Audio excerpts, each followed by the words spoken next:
Hey guys, this is Abhishek from GadgetChews.com, and today we are going to do a quick hands-on of the ASUS ZenFone 5. ASUS ZenFone 5 has been displayed over here in Barcelona at Mobile World Congress 2014 at the ASUS booth, and we have the device with us. As you can see, this device is pretty good in terms of the hardware specification and in terms of the build quality. This is a very good device, I would like to say. When it comes to the back cover is actually made up of plastic, but it is good quality plastic with matte finish which they have actually used. And again, when it comes to the camera on this device, the rear camera is an 8 megapixel camera with LED flash.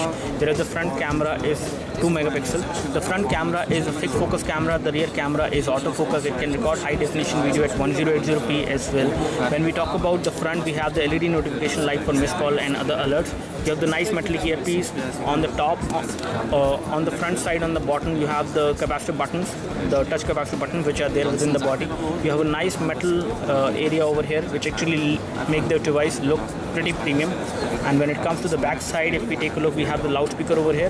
This device comes with the Intel processor inside, and the exact processor which is there inside is a 2.2 gigahertz processor, which is Z2580, which as far as the chipset is concerned, and it will also come with a 1.6 gigahertz version as well, which will be Z2560 as far as the model number of the processor is concerned.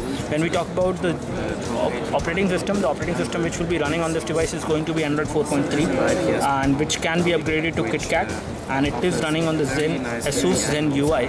So the kind of UI which you see on this device is not stock Android. It is a custom UI which they actually call ASUS Zen UI. When we take a look over the phone dialer, this is how the phone dialer look like.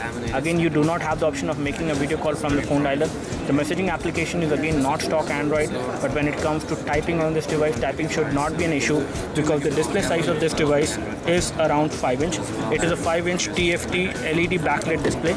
The resolution of the display is HD, not full HD. It is 1280 into 720, which is the resolution, and it has Corning Gorilla Glass at the front.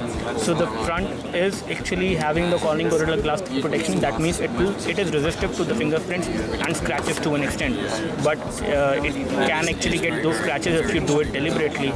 You can make scratches on this display as well, but again, it is also resistant to shocks and dust as well to an extent. When we talk about the overall form factor of this device feels little bit larger in hand because this device having a 5-inch display is kind of a phablet. And again, when it comes to the weight, we are not sure what is the exact weight of this device, but when you hold this device in one hand, you will not feel that this device is not very heavy. So that is something very good. When we talk about the battery, the battery which we have on this device is 2110 milliampere hour battery which we have on this device, which is going to give pretty good battery backup for this device. But again, we will test out the actual battery backup once we do the full review. Let's take a look over the software UI as of now, and let me just go into the notification center. This is how the notification center look like, and again, under the notification center you can go into the settings, and under settings we can see the version of Android which is running on this device. As of now, it should be running Android 4.3 as you can see, and again, it can be upgraded to 4.4 as well. And ASUS has promised that whenever they launch this device in India, they will also push the update, a 4.4 update as well onto this device.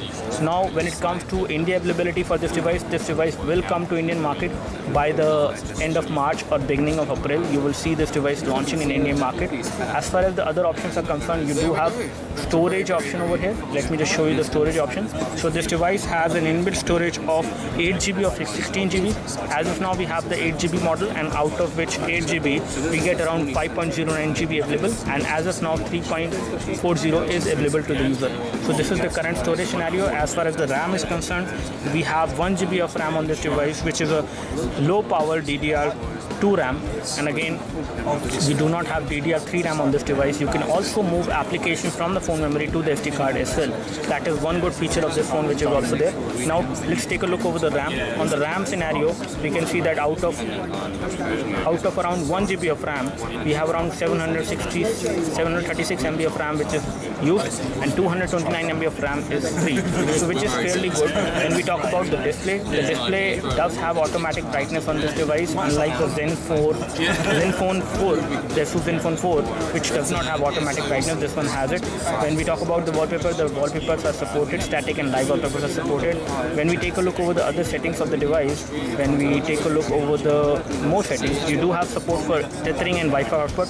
You can also insert SIM card into this device, and this device will support dual SIM card.